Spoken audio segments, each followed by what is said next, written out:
我是 CC， 今天我们来做一个免揉的酥皮面包吧。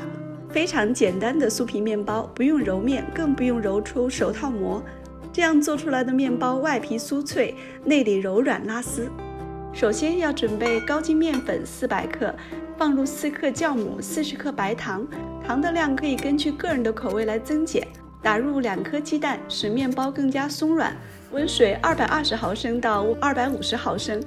这个水量可以根据鸡蛋的大小和面粉的吃水量来决定，温水也可以用温牛奶代替。顺着一个方向不停地搅拌，到面糊细腻无颗粒。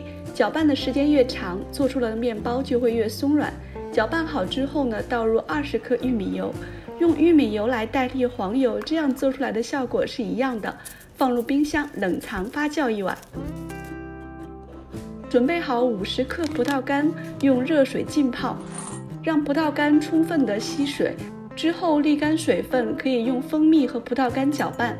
我用的这款什锦葡萄干，颗粒非常的饱满，味道也很香甜。经过长时间的低温发酵，面粉中的面筋完全形成。大家可以看到，这个拉伸力非常的好，而且低温发酵做出来的面包口感也非常的松软。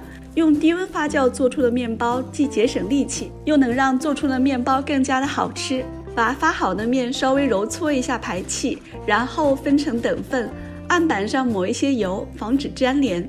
把面剂按成半透明的面皮，大家可以看到面皮已经出膜了，而且韧性非常的好，这就是长时间低温发酵的效果。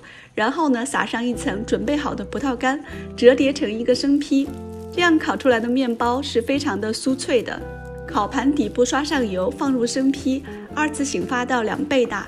因为我们是冷藏发酵的面团，温度比较低，所以2次醒发的时间会长一些，大约醒发1个小时以上。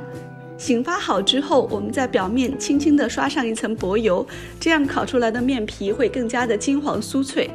烤箱预热好，上下火170度，放中层烤20分钟，表面金黄酥脆即可出锅。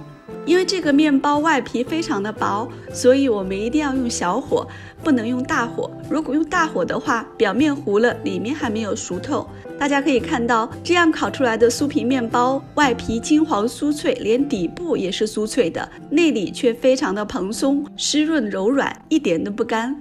超级松软好吃的葡萄干面包，你一定要试试呀！我是 CC， 一个爱健身的吃货，祝你多吃不胖哦。